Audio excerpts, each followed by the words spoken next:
Silipin na natin ang magiging lagay ng panahon ngayong Miyerkules Santo. Kasama pa rin ang ating weather tito na laging may panahon para sa'yo. Tito Alvin, good morning. Ano ba ang weather natin today?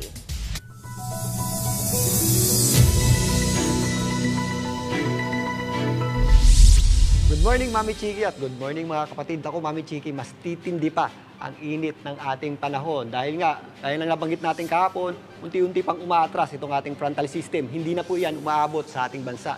Ito pong ating easterlies, ang ating dominanting weather system sa malaking bahagi na po yan ng ating bansa. Mula bukas, Maundy Thursday hanggang Easter Sunday, yung ating hangin ay manggagaling na dito sa east, southeast, at dahil po dyan, mas magiging mainit at malinsangan po yung ating panahon sa mga susunod pang mga araw. Buong Semana Santa na po yan, ha? Kaya sa mga bibiyahe, magsuswimming, mamamanata, magproposisyon, maghanda at mag-ingat po tayo sa matinding init ng panahon. At ugaliin po, uminom ng sapat na dami ng tubig at umiwas sa direktang init ng araw. Sa malaking bahagi po ng Mindanao, nabawasan na yung epekto ng ating intertropical convergence zone. Magiging maliwalas po ang panahon natin, magiging mainit sa tanghali, pero posible pa rin po yung ating mga thunderstorms tuwing hapon at gabi. Magandang panahon din ang ating aasahan sa malaking bahagi na po yun ng Visayas, kasama na po dyan ang area ng Palawan. Kung may mga pag-ulan tayo, ito po ay mga isolated lamang o yung mga pag-ulan hindi naman gaano tumatagal.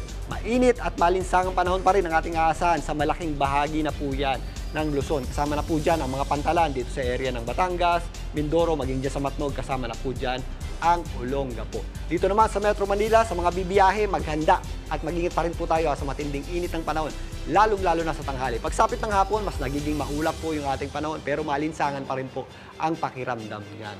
Bango na mga kapatid, ang ating araw po ay sumikat kaninang 5:42 ng umaga at muli pong lulubog mamayang 6:10 ng gabi. At yan muna ang ating lagay ng panahon. Muli, ito po ang inyong Weather Tito Alvin, na lagi may panahon para sa iyo.